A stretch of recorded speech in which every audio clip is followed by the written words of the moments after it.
সকল সনাতনীদের চরণে আমার প্রণাম। আমি চলে আসছি সেই বিখ্যাত বাংলাদেশের বর্তমান ভাইরাল মন্দির শ্রী হরিদাস বাবুর শ্রী শ্রী রাধাগোবিন্দ ও কালী মন্দির। আর তার ঠিকানাটা হচ্ছে মধ্য রামচন্দ্রপুর, নয়াপাড়া, কমরপুর, গাইবান্ধা। তো এখানে চলে আসছি। আজকে এই মন্দিরের ঠিক আমি সামনের এবং পেছনের সমস্ত দৃশ্য আপনাদের তুলে ধরব, আপনাদের দেখানোর চেষ্টা করব। আশা করি সঙ্গেই থাকবেন। আর এই মন্দিরের যে প্রতিষ্ঠাতা আমাদের সেই হরিদাস বাবু, যার একান্ত প্রচেষ্টায় এবং পরিশ্রমে, যার স্বপ্নে গড়ে উঠেছে এই রাধাগোবিন্দ ও কালী মন্দির, তার সাক্ষাৎকার আজকে আপনাদের তুলে ধরব এবং তার সদূর পরিকল্পনা কি আছে সামনে তা আপনাদের আজকে তুলে ধরব।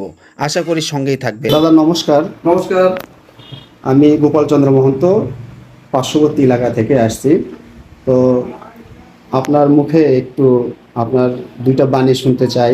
আপনার প্রতিষ্ঠান সম্পর্কে একটু যদি বলেন, আমরা আসলে যারা সনাতনী আছি তারা একটু উপকৃত হব। আচ্ছা, আসলে আমি সবাইকে আমার নমস্কার জানাই, আমার হিন্দু ভাই বোনদের। এটা একটা বিশ্বাসের জায়গা থেকে আমাদের এই মন্দিরটা হচ্ছে। সকল সনাতনীরা যেন আমরা একত্র হতে পারি এবং এই কলিযুগে হরিনাম ছাড়া যেমন কোনো আমাদের মুক্তির পথ নাই, এই মুক্তির পথ তৈরি করার জন্যই আমাদের এই মন্দিরটা তৈরি হচ্ছে। দাদা সুন্দর কথা বলছেন। তো আপনার এই মন্দিরের লক্ষ্যবস্তু কি? আমাদের লক্ষ্য হচ্ছে সবাই একত্র হয়ে যেমন সকল সনাতনীদের আমি সেবা করতে পারি এবং আমি যতদিন বেঁচে থাকবো এই মৃত্যু পর্যন্ত আমি যেন সকল সনাতনীদেরকে সেবা করতে পারি। দেখ দাদা, খুব ভালো লাগলো। সেবার মনোমানসিকতা নিয়ে আপনি প্রতিষ্ঠান শুরু করেছেন। আর একটা বিষয় আমি এখানে লক্ষ্য করলাম, মানে ধর্মীয় প্রতিষ্ঠান মানে ব্যবসায়িক প্রতিষ্ঠানের রূপ নিয়েছে। আপনার এখানে এসে কিন্তু আমার কাছে ওই রকম মনে হলো না।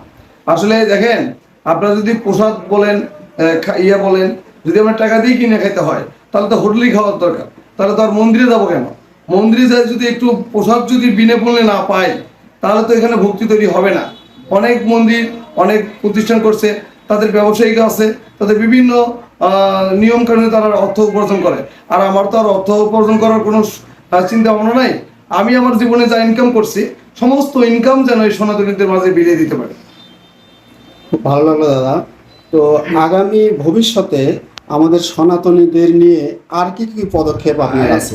অ্যাকচুয়ালি আমরা যেমন সনাতনীরা বিভিন্ন ধর্মান্তরিত হচ্ছে, তারা বিভিন্ন ধর্ম গ্রহণ করতেছে, তারা যেন ধর্ম ত্যাগ না করতে পারে এই জন্য আমি গুরুকুল চালু করছি। এখানে 400 থেকে 450 বাচ্চা আছে। এখানে মেডিকেল কলেজ হবে, এখানে একটা বৃদ্ধাশ্রম হচ্ছে সনাতনীদের, যেন আমার মা বোনেরা, বাবারা যেন বৃদ্ধ বয়সে তার ছেলের কাছে, মেয়ের কাছে বোঝা না হন এবং তারা যেন কষ্ট না পান যে আমি হিন্দু হয়ে জন্মগ্রহণ করলাম, আজকে একটা ভালোভাবে মৃত্যুবরণ করতে পারলাম না। সে যেন মন্দিরে এসে মৃত্যুবরণ করতে পারে এবং যেন এক দর্শনে যেন 140টা মন্দির দর্শন করতে পারে। এই বাবা মা যেন বৃদ্ধাশ্রমে যেন তারা থাকতে পারে। ধন্যবাদ দাদা, আপনি আমাকে সময় দিলেন। সনাতনী ভাইদের প্রতি আহ্বান থাকবে, দাদার এখানে আসবেন, মন্দিরে পূজা অর্চনা করবেন, দাদার জন্য আশীর্বাদ করবেন এবং আমার তরফ থেকে দাদার প্রতি অনেক অনেক আশীর্বাদ এবং প্রণাম। নমস্কার। নমস্কার, ভালো থাকবেন। সম্মানিত ভক্তবিন্দু, এতক্ষণ আপনারা সেই মন্দিরের প্রতিষ্ঠাতা আমাদের হরিদাস বাবু, এই দাদার কণ্ঠে আপনারা শুনতে পারলেন তার মুখের এই কথাগুলো। তো আমি শুনে মুগ্ধ হয়েছি। তবে আপনাদের কাছে অনুরোধ থাকবে, আপনারাও আসুন, দাদার মন্দির ভিজিট করে যান, প্রসাদ নেন। সকলকে প্রসাদ নেওয়ার নিমন্ত্রণ জানিয়ে আজকের ভিডিওটি এখানে শেষ করছি। ধন্যবাদ, নমস্কার।